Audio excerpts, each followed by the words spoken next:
Welcome back to Mama Quata's channel. For today's video, I will show you how to make the quick and easy face shield just using the headband and the clear plastic. And also, I am so excited to show you how to make this face shield into a party, fashionable, and face shield for the bride.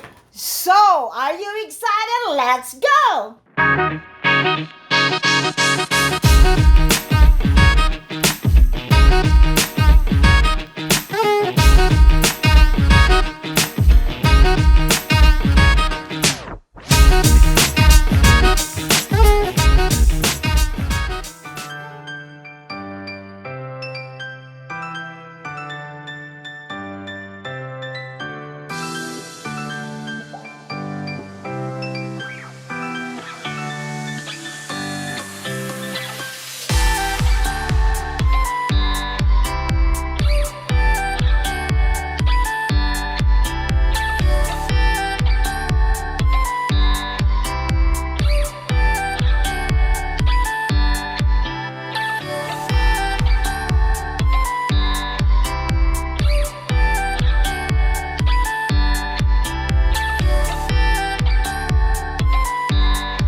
we're done with our project today.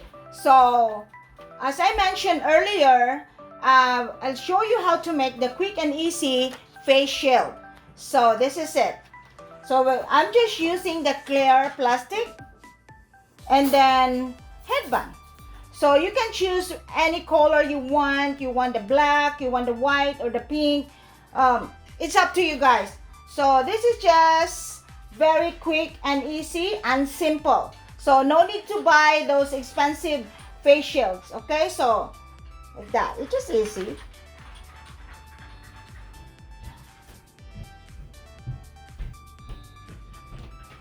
Okay, so face shield na. So, that's very easy. Okay, quick and easy face shield. And then, the most exciting project for today is our party face shield, party fashion party, or face shield for our bride. So, mga panawagan dyan sa mga ikakasal, sa mga bride-to-be, mga beautiful brides. So, ngayon kasi, ang tawag nila sa atin, we are living in a new normal. We're now in the new normal, so siguro I'm just giving this kind of idea for this having the face shield for the party and to be fashionable, or face shield for the bride. So there are two ways how to wear this face shield.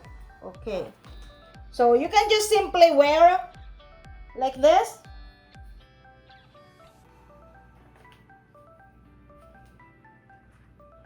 Or you want to add on for the bride.